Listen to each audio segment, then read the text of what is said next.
बच्चों, आदिकाल से हमें बहुत सी चीज़ें जैसे सूरज, चाँद, तारे इत्यादि अपनी ओर आकर्षित करते रहे हैं। इनकी गति भी, जैसे पृथ्वी में वर्ष के अनुसार ऋतुएं क्यों बदलती हैं, दिन और रात क्यों होते हैं, ये बहुत सारे प्रश्न हैं जो मानव जाति को आरंभिक वर्षों से ही, आदिकाल से ही अपनी ओर आकर्षित करते रहे हैं। और इसलिए सबसे पहले इन प्रश्नों का उत्तर ढूंढने के लिए मनुष्य जाति जुट गई। टॉलमी ने ये बताया था, प्रारंभ में उनका एक मॉडल है जिसको हमने कहा भूकेंद्रीय मॉडल। उन्होंने ये बताया कि पृथ्वी अपनी जगह पर स्थिर होती है और सूर्य उसके चारों ओर चक्कर लगाता है। तो ये टॉलमी का सिद्धांत या भूकेंद्रीय मॉडल बाद में गलत साबित हुआ, क्योंकि हमारे भारतीय वैज्ञानिक आर्यभट्ट ने भी ये बताया कि सूर्य केंद्र में स्थित है और पृथ्वी इसके चारों ओर चक्कर लगाती है। बाद में इसके पश्चात केपलर नामक वैज्ञानिक ने यह बताया कि पृथ्वी सूर्य के चारों ओर सर्कुलर पाथ में नहीं चलती, बल्कि एक दीर्घवृत्ताकार कक्ष में चलती है। इस तरह से ये स्टेप बाय स्टेप हमने साइंस में आगे खोजें की। इसी तरह से जैसे हमें बच्चों को ये लगता है कि हम बॉल ऊपर फेंकते हैं तो ये नीचे क्यों आ जाती है, वर्षा की बूंदें नीचे ही क्यों गिरती हैं, जब हम ऊपर चढ़ते हैं तो हमें थकान ज़्यादा क्यों लगती है, सीढ़ियों से नीचे उतरते समय तो थकान नहीं लगती, इत्यादि इत्यादि बहुत सारे प्रश्न ऐसे होते हैं जो हमें अपनी ओर आकर्षित करते हैं और इनका उत्तर ढूंढने के लिए हम व्याकुल होते हैं। तो इटली के वैज्ञानिक गैलीलियो ने बताया था कि एक फोर्स है, कोई एक फोर्स है, अभी हम फोर्स का नाम नहीं बता रहे हैं, एक फोर्स है जो पृथ्वी अपनी ओर खींचती है जिस बल से सभी वस्तुओं को, इसलिए किसी भी द्रव्यमान की वस्तुएं हो वो सभी पृथ्वी की ओर एक समान त्वरण से नीचे की ओर गिरती हैं या पृथ्वी की ओर आकर्षित होती हैं। तो बच्चों, इस तरह से हमने कौन कौन से वैज्ञानिकों का नाम पढ़ा। अभी हमने देखा केपलर ने बताया कि ग्रहों की गति कैसी होती है। गैलीलियो ने बताया था कि कोई एक फोर्स है, गुरुत्वाकर्षण बल, जिसके कारण सभी वस्तुएं पृथ्वी की ओर आकर्षित हो रही हैं। बाद में न्यूटन ने इन दोनों के जो दिए गए सिद्धांत हैं उनको जोड़ करके न्यूटन ने अपना एक गुरुत्वाकर्षण का नियम दिया। तो बच्चों, आप इस अध्याय में आज हम देखेंगे केपलर के नियम कैसे हैं ग्रहों के गति के संबंध में, न्यूटन ने क्या बताया सार्वत्रिक गुरुत्वाकर्षण के नियम में। आइए हम आगे देखते हैं। वैज्ञानिक जोहान्स केपलर ने ग्रहों की गति को समझने के लिए 3 नियम दिए और इसके अनुसार पहला नियम होता है जिसे हम कहते हैं लॉ ऑफ ऑर्बिट या कक्षों का नियम।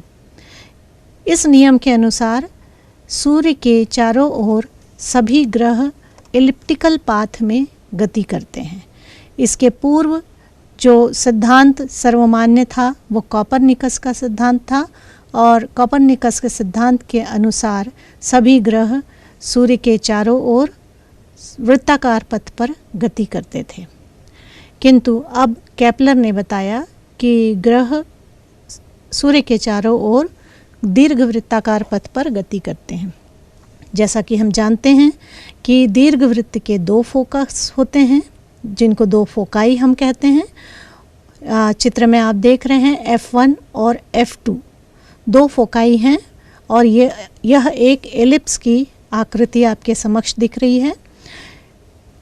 सन या सूर्य किसी भी एक फोकस पर स्थित हो सकता है। इसके आगे हम देखें कि ये F1 और F2 को मिलाने वाली रेखा अक्ष कहलाएगी। इसके परपेंडिकुलर जो लाइन है वह भी एक अक्ष है। जो बड़ा अक्ष है P से लेकर के A तक, ये कहलाता है मेजर अक्ष या दीर्घाक्ष। दूसरा इसके परपेंडिकुलर अक्ष जो है वो कहलाता है लघु अक्ष या माइनर एक्सिस।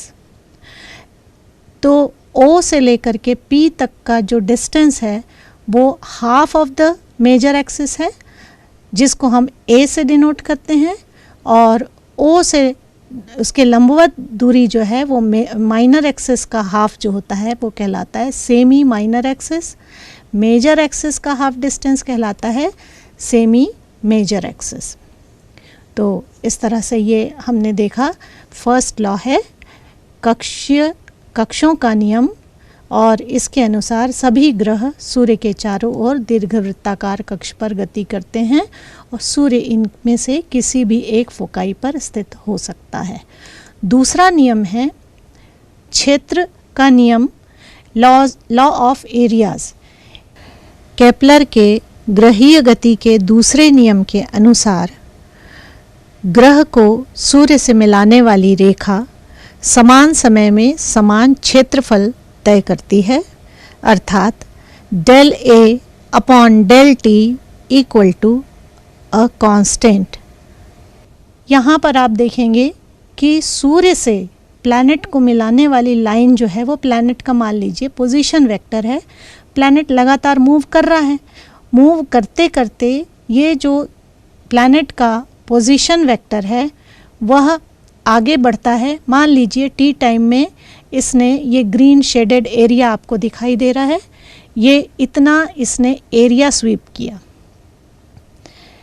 जब प्लैनेट की ये एक पोजीशन थी, प्लैनेट मूव करता हुआ या गति करता हुआ दूसरी पोजीशन पे भी आ सकता है। जब सन के पास पहुंचेगा तो आप देख सकते हैं ये एक ऑरेंज शेडेड एरिया दिखाई दे रहा है, और ये ऑरेंज शेडेड एरिया में आप देख सकते हैं कि जो रेखीय दूरी इस प्लैनेट ने ज़्यादा तय की है, जबकि ग्रीन शेडेड एरिया में आप देख रहे हैं कि प्लैनेट के द्वारा चली गई रेखीय दूरी जो है वह कम दिखाई दे रही है। तो इसके अनुसार हम कह सकते हैं कि जब कोई भी प्लैनेट सूर्य से दूर होता है तो वो धीमा चलता है, जबकि जब पास होता है प्लैनेट सूर्य से तो वह तेज चलता है।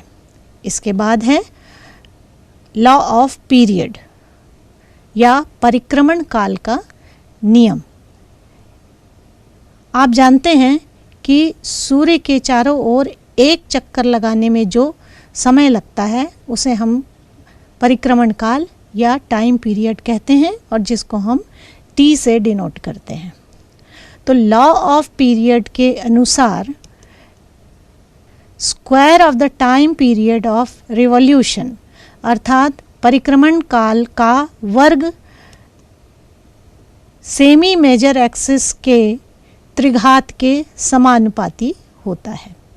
तो इस तरह से बच्चों आपने तीनों लॉ केपलर के नियम जो देखे, और यही ग्रही गति को पूरी तरह से परिभाषित करते हैं, पूरी तरह से समझाते हैं।